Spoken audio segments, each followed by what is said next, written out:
All right, guys, what is going on? We are back for another live. I have the man, the myth, the legend, Ethan Seabach over here, one of our coaches who helps with all of our clients' offer sheets, their sales process, dialing in their lead flow, everything like that. And we're testing out doing more of these live. So drop a comment down below if you guys like this. We'll do more of these to help you guys out. And really, we just want to answer any questions you have around scaling your video business, how to get more leads, how to make more sales, how to price correctly, how to do contracts, how to do anything like that when it comes to the business side of running your business. That's what we're here for, and that's what we help our clients with on a daily basis. So that is what we do. So, Ethan, anything top of mind? We'll kind of go through some topics. I know we got some comments and some questions in the channel here, but I have a list of stuff in my Monday board of just constant questions I get. Is there anything top of mind for you? You want to go over? Nothing at the moment. I've been talking a lot about, some cold outreach, seeing per usual. I know we talked about last week, kind of, taking a look at profit margins and everything with packages to make sure, you're still taking some cash home after, if you have editors or shooters that you're paying. And to recap that, I mean, 70 to 80% gross profit margin is what you should be shooting for on your packages, your retainer packages. So like if your package is 10K, right? For it's 10K a month or 5K a month, let's say it's 10K a month for even numbers, you only can spend 20 to 25% of that on labor for other people to do the work. So like you have $2,500 to hire the shooter, to hire the editor, to hire anybody else you need to complete that project so you can stay within line within your margins, right? So super important. Let's dive into some questions though. I got Daryl here. All in with your program. The question I have is, will this help a business like mine create for clients so I don't have to see social media? Daryl, if you can, give us a little bit of elaborate on that for us a little bit. So like what we do with our clients is we help them set up an inbound system. So either using some sort of paid traffic to get people coming in, they watch some sort of ad, they go into a value video, they book a call on your calendar. Now, I think it's, you're always going to need social media because it's there for a reason. Like I would still be using social media, but the system helps us generate leads and generate calls without having to necessarily be posting every single day organically on social media, right? So that's the idea there. But elaborate on that a little bit more. You said from my business, discuss topics already. Yeah, no worries. Elaborate a little bit more on what you mean on that. Happy to get back to you on that one. Let's pull up another one here. We got Nick. Great to be here. Had a meeting with Danny. Yeah, dude, absolutely. If you have any questions or anything for us, we work with the clients every single day. So feel free to ask any questions you have, and we are happy to answer them for you. And then we got J-Bond Media, pulling the trigger on $97 CRM. Some of what to expect. Yeah. So basically with our CRM, that's like one small piece of what we do in our entire program. But the CRM is essentially preloaded with like all of our full coaching clients get that. But the CRM is essentially loaded with all of the automations, follow-up sequences, systems, funnel pages, landing pages, everything that we've used across 412 video business owners in our program. So like you can definitely get it on your own. We don't necessarily always recommend doing that. We usually recommend you either get our help or get somebody's help with it to set it up, because it's kind of like having a camera without understanding how to actually use the camera. Hopefully that makes sense. But if you have any questions on it, drop them below. I'm happy to chat about it and happy to answer anything you have there. But back to Nick, I don't know if you're still on here, dude, but what is kind of the biggest bottleneck in your business? I'd love to kind of talk through that and help you alleviate anything on this call while we have some time. And while you're getting back to us on that, I'm going to pull up a couple questions we have from the school community here. One of them is, let me see here. How do you go about pricing revisions in your contract or proposal? It's a really good question. I typically do 2 rounds of revisions max. So like you do 2 included, and those need to be submitted within about 2 weeks of the delivery of the video. So if I deliver the video to Ethan and he's my client, typically what we want to see is they get back to us with those 2 revisions within 2 weeks of working with us, so that we can get that stuff done. Anything beyond that, typically charge a little bit more for that. So you can price it however you want, but anywhere between $200 to $400 per revision on top of each one of those revisions. That way you don't have clients just endlessly asking for revisions, if that makes sense. So, that was one of our questions. Let's see what else we got. Anything you're working through with clients right now, Ethan, on your end? Biggest thing has been, offer sheets, just tweaking it based on, pain points of the client, especially after a discovery call, because we can have, set packages going into a call, but I want to make sure, that the shoe fits essentially. 100%. Also just helps the sale be a little bit easier. Absolutely. Yeah, 100%. I'm pulling up a couple other questions here. Oh, here's a good one. How do you manage clients and what systems do you use to manage those clients? So what I recommend for our clients is they get a Slack account and basically put each one of their clients in an individual Slack channel. So then they have one mode of communication and communicating with them. And so with that, you typically just put them each in their own private channel. That way you don't have constant emails, constant text messages, constant calls. We have all of our clients use Slack for their clients. So then when you get a new client, you literally just make a new Slack channel, you name it the business and the client's name. And then from there, you're typically just communicating completely through Slack and then through Zoom as well. So then you just use Slack and Zoom, no more email, no more text messages. I just absolutely hate email. And I know you do too, Ethan. It's just, it is literally horrible. Yeah. Yeah. Well, it's just, there's one known spot to communicate with each other and just takes out all the guesswork too. Yep. 100%. And so we use Slack for that. And then our clients will use Monday.com to do a lot of the tracking as far as the activation points and then the projects themselves. Here we go, Nick. Let's see. Biggest struggle as of late is cold outreach. Not hearing back from cold outreach. A lot of our growth is organic through word of mouth. Nice. Okay. Yeah, it's pretty typical. As far as cold outreach, like how much of that are you doing on a daily basis? If you can drop a comment below, I'd love to know. But when it comes to just doing cold, the problem with cold outreach, right? I'm seeing if my iPad will charge here so I can draw some stuff for you guys. I think it's charged here. I'll pull this up in a sec. But the problem with cold outreach is that there's no intent. And so like if I'm reaching out to Ethan and he's never heard of me, Ethan has all the power there because I'm not the one reaching out. Like I'm the one reaching out to Ethan. And so if I'm like, hey, Ethan, like work with me on this project, there's no intent. Whereas when we set up an inbound system, the whole point of that is there's intent, right? So like if somebody's reaching out to they see some sort of ad, right? They click on it, they book a call with you. If somebody books a call on your calendar, the thing that I really love about that is you have all the power, right? So like if somebody's booking a call on your calendar, you have the power. You can say, hey, Ethan, what made you want to show up today? And what made you want to book a call around creating content for your business, right? And so then I can flip the script. Whereas when you get on a call with somebody that you cold outreach, number one, it's just really difficult because you can't use that same frame. And in sales, frame is everything. And so like, if you can't say, hey, what made you book a call with me? Then it's just really difficult to be able to control the frame there. Right. And so that's why I'm not a huge fan of cold outreach. It can work 100%, but you have to do like hundreds, if not thousands of outreaches to get any sort of result. Right.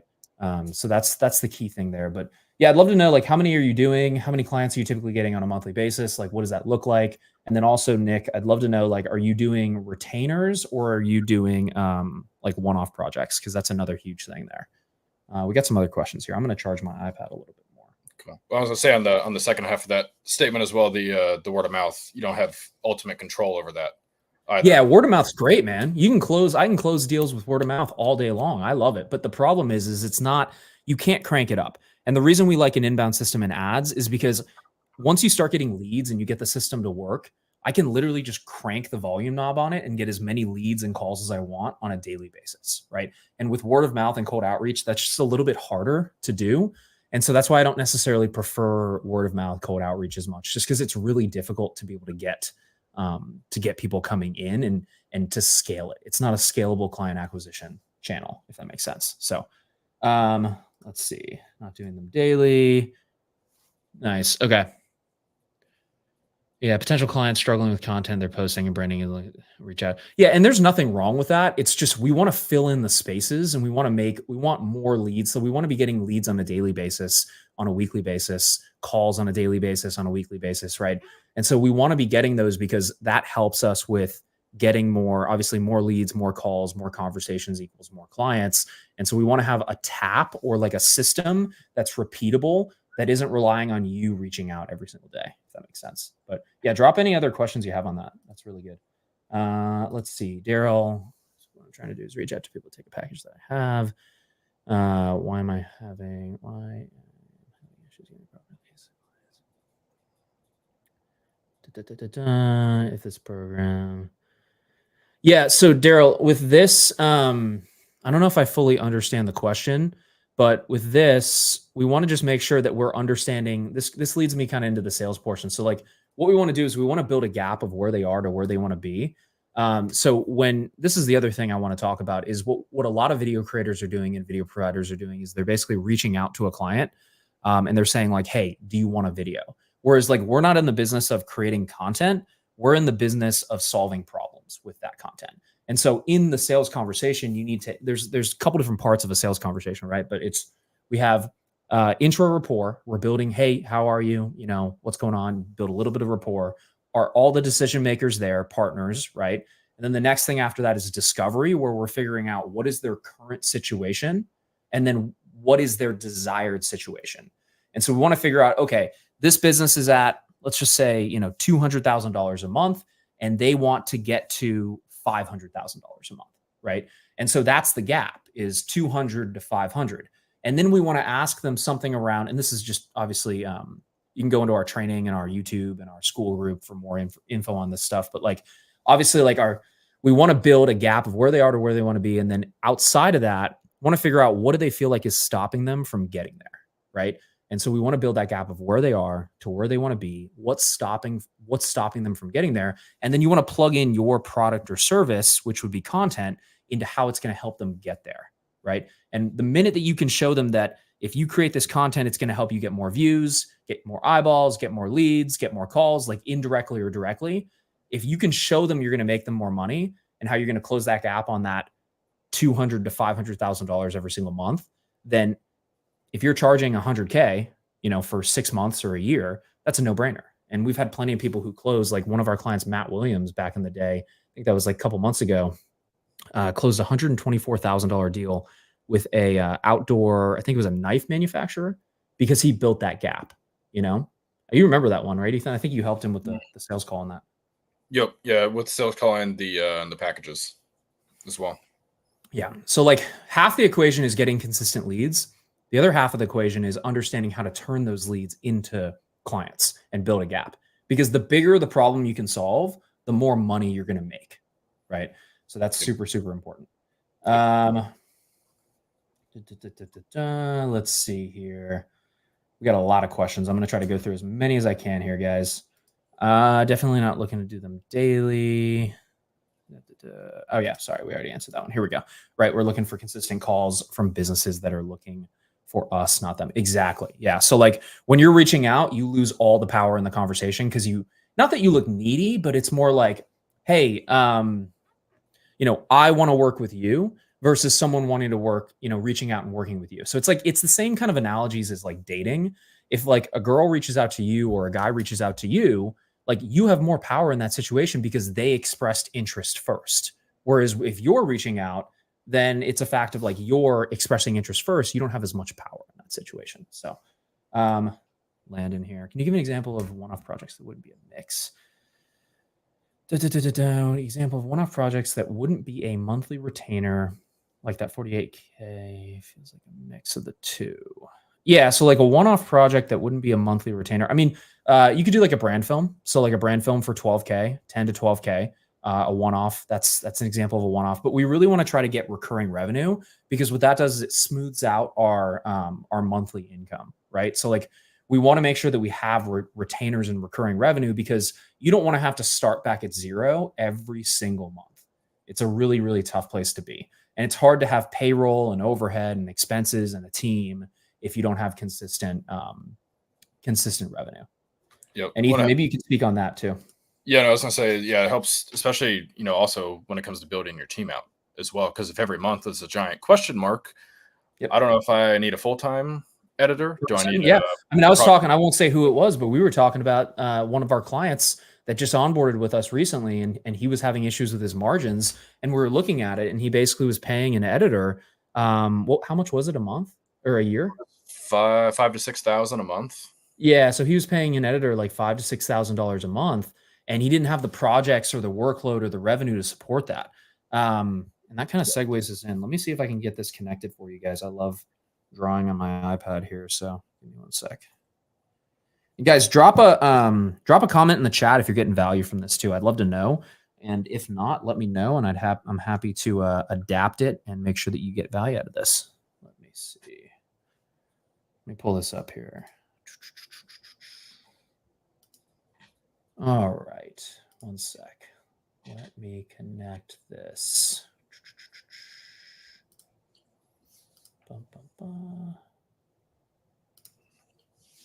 Excuse the technical difficulties here, guys.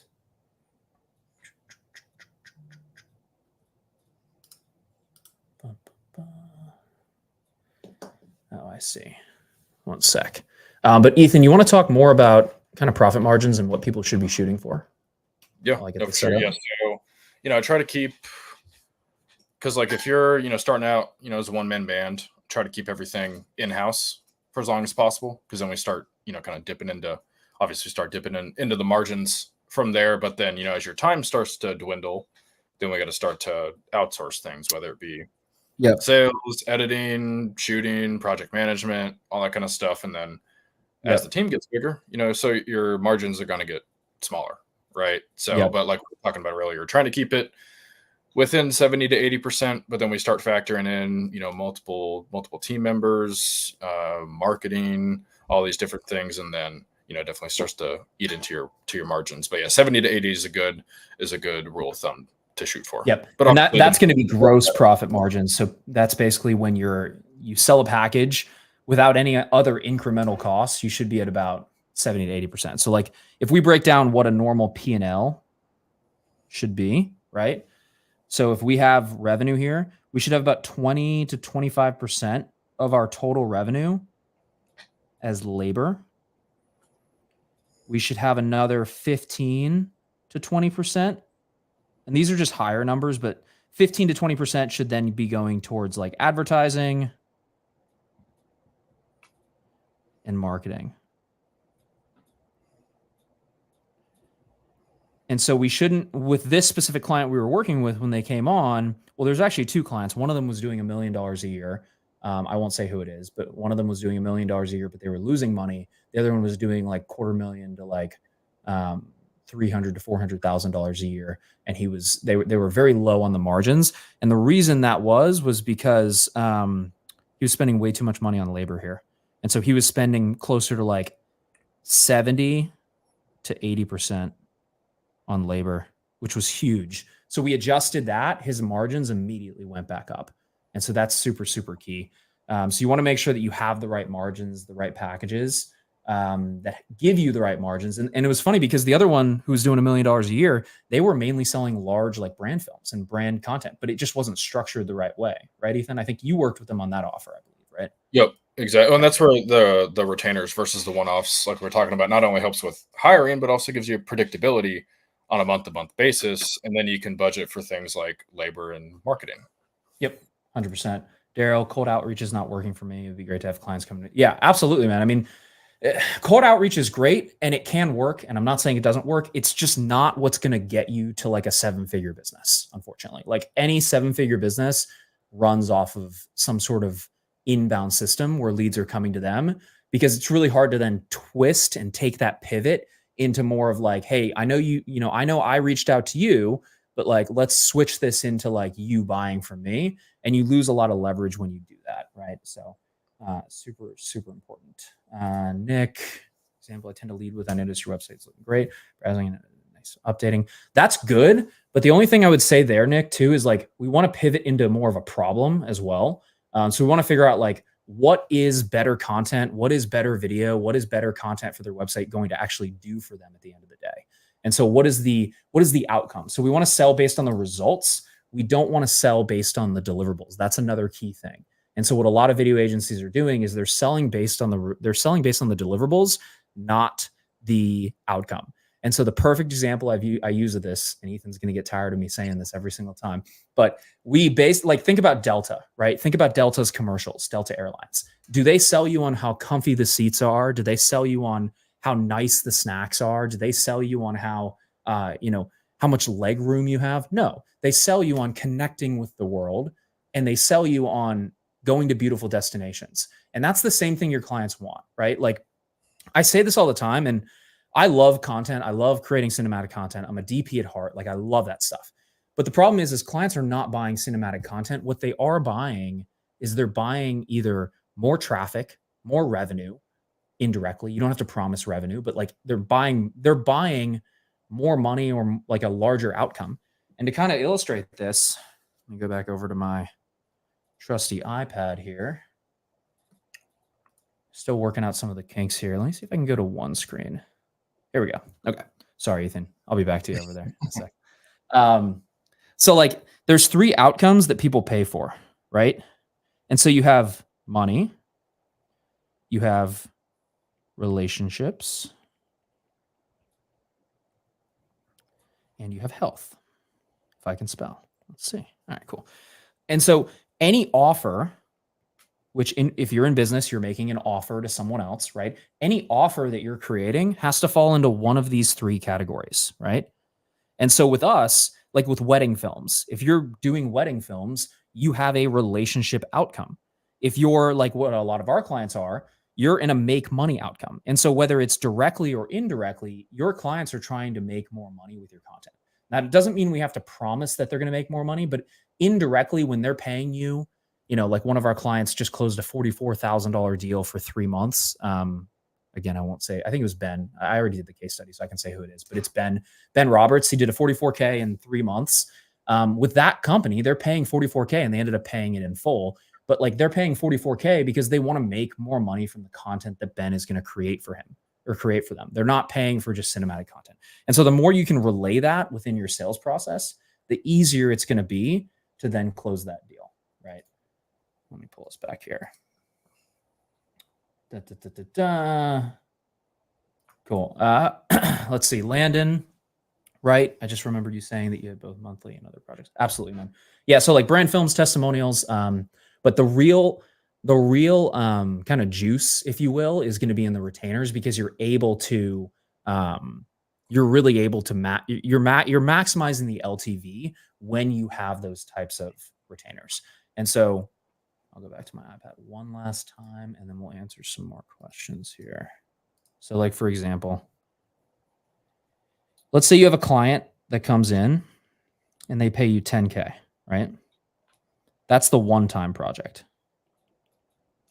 So if you have a client who comes in, they pay you 10K, it's one time, but then you upsell them to a 10K a month retainer and they stay for 6 months. If all you did in the first instance is if all you did was you paid 10K or they paid 10K and then they stopped, the LTV here would just be 10K. But here, this LTV is 70K.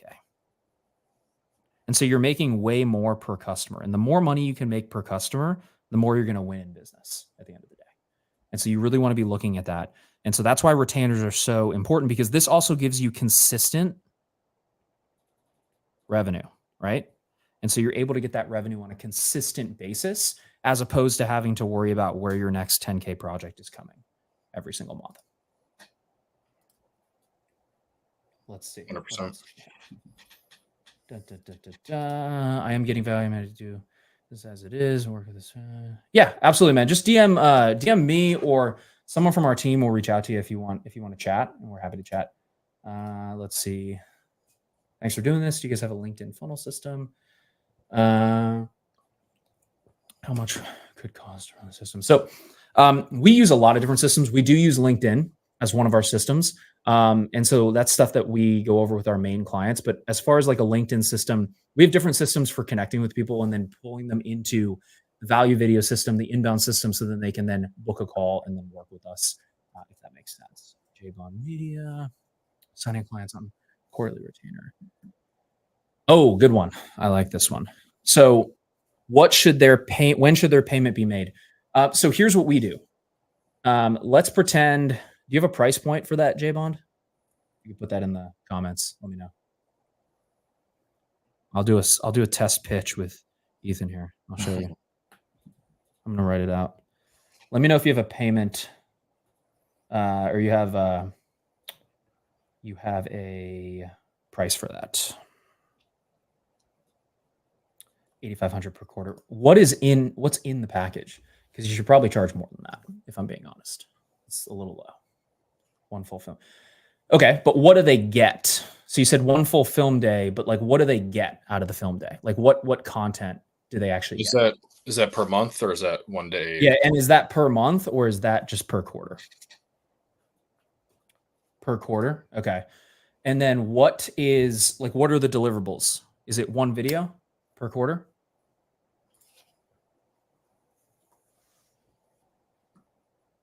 Just let us know.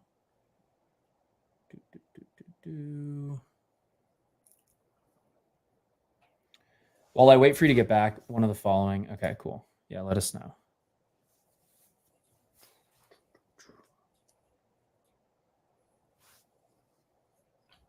I would also be providing a diagnosis based on their pain points rather than letting them self-diagnose and pick. I would make the recommendation as the expert. Exactly. So you figure out like what is the pain point they're solving? Like what is the problem they have? Hey, we want more traffic to our website. Okay. So to get more traffic to your website, Ethan, what you're going to need is A, B, and C video. And what we do is we do a monthly version of that every single month. And so to do that, it would just be 15K or it would just be 44K for 3 months, right? If it's a 3-month package. And then what they'd say something like, well, is that monthly or how do your clients typically take care of that? And so then what you do is you can then chunk down if you're saying, hey, it's 44K for 3 months. And if they're like, well, is it monthly or how do people typically take care of that? Then from there, what I would say is I'd be like, well, most of our clients pay up front, but if you needed a payment plan, we could talk about possibly doing a payment plan. And so you want to always pitch the first full price first. Like you want to figure out like, what's the full package price? And so like if yours is 8,500 a quarter, then you'd want to try to pitch them. I'm assuming you're doing a full year. You'd want to pitch them the full year. And then if they need to break it up into payments every single month or every single quarter, then you can do that. But you'd be surprised, like with Ben, the 44K 3-month, that client paid in full because he didn't give them an option to pay monthly. And so you don't want to, like what we say, drop your pants too soon and show them all of your options. You want to just say, hey, it's 44K for 3 months. And then they can then ask if it's monthly and then you can go from there. Right. And then if they need to go monthly, then you can chunk down to monthly. We have a whole training on that, our full program. Maybe, and then if you have any questions, maybe they could do half up front. Yeah, right. Because you want to optimize around getting as much cash collected up front as possible. I know Ethan has to run here. He's got another client meeting. So we'll do one more question and then we will wrap up here. DJ, do you bill differently for the use of products? No, not usually. I don't. I just think you just get too much into like nickel and diming there. I don't do that. I would just say, here are the videos you're going to get. And then if you're worried about like not getting paid enough, just price it at the highest that you want to price it at, and then give them that as the option. I wouldn't like be like, oh, this one's this much if you use it on YouTube, or this one's this much if you use it on Instagram. It just takes too much time. And it's not worth it in our opinion. I would charge differently if you are helping them distribute the content. Yeah, if you're distributing the content for them, I would charge an additional monthly fee for that to take care of that. So then you can add more to the end there. So any other questions, guys? Ethan, if you need a dip, I can wrap up here. I'm good. I had a reschedule, so we're good. Oh, you did? Okay, cool. Yep, for a couple more minutes. Ethan's always meeting with the clients and taking care of everybody. Any other questions, guys? Last minute questions. I'm seeing if I have anything on this other chat here. Let's see. Any other questions, guys? Oh, I have another one. Do you itemize out your invoices? No, do not itemize out your invoices. The way it should look is it should be 3-month, 6-month, 12-month package, and then a specific amount of deliverables under each one of those. So like one brand film, 15 short form reels, 3 testimonials. I'm just making things up as I go, right? But like it should just be the full end videos. Never, ever, ever, ever, ever itemize out your invoices, because what it does is it puts your client into cost-based thinking instead of results-based thinking. And so then what they're going to do is when they see that invoice, what would you do, Ethan, if you saw that invoice and you saw a bunch of things listed out and how much each one of them cost? Yeah, especially if I felt like I couldn't afford it. Yeah, hey, can I do 10 reels? Hey, can we do no pre-production on this one? Can we do none of this? So like what I see a lot of people doing is that. Yeah. I'll leave out like the days of filming that are required. Hey, can we go from 2 days down to 1? Can we do all of that? Can be in your agreement, like your contract with them, but I would never put it in your offer sheet, because it puts them into like, well, what if we just did 1 day of filming, or what if we just did this many videos, right? And you don't want to put them into that, because then they're going to start nickel and diming you. Or like we were talking about Delta earlier, like if they told you everything you got on the flight, well, hey, is my ticket cheaper if I don't eat the snacks on the flight? Right. Yeah, exactly. Yeah, exactly. And like, they just want to know how much is it going to cost, like 30,000 foot view. They want to know how much is it going to cost to solve the problem that they have. That's it. Right. Yep. It's all about problem solving. And then one last thing, never, ever, ever, ever, ever send an invoice without going through it with them on the call. And so what a lot of people do is, because they're scared of sales, they don't necessarily want to go through the pricing with them on the call. That's not how we do things. You're going to run into, basically, if you send the invoice and then you wait for them to get back to you, A, you're very disadvantaged. And B, if they have questions or concerns, you're not there to alleviate them. And so they're going to make their own inference on those questions and answers, and they might not ask you about those, right? So you have to go through it on the call. And then if you need to send it after, you can. But I would not send that. Never just send an invoice without going through it with them on the call. Is your video approach niche specific or for video? This is a good question. So we have 2 different methods, right? So we either niche down in the market or niche down in the method. And so the market is going to be when you're niching down in, I help medical companies do XYZ through content, right? That would be the market. Niching down in the method is going to be when we're niching down in, we have a specific video formula that works for all types of businesses, right? But the whole point of niching down is so you can differentiate yourself among other people in the marketplace, right? So like if you have other people in the marketplace and they all say, we create high quality cinematic videos. How many of you do that? Be honest with me, put it in the chat. But if you say like, I make cinematic high quality videos, that's not enough of a differentiator in the marketplace for you to be different. And the client's not going to understand what the difference between you and production company B is. So they're going to price shop you against those 2 companies, and they're going to put you in a commodity-based pricing where they drive you down to your lowest price. But if you say, if you're the only company that works with medical companies in your area for video content, they're going to pay you more because you are specialized, right? So that's my philosophy on niche here. Yep. Anything else, guys? What else do we have? A lot of questions today. It was good.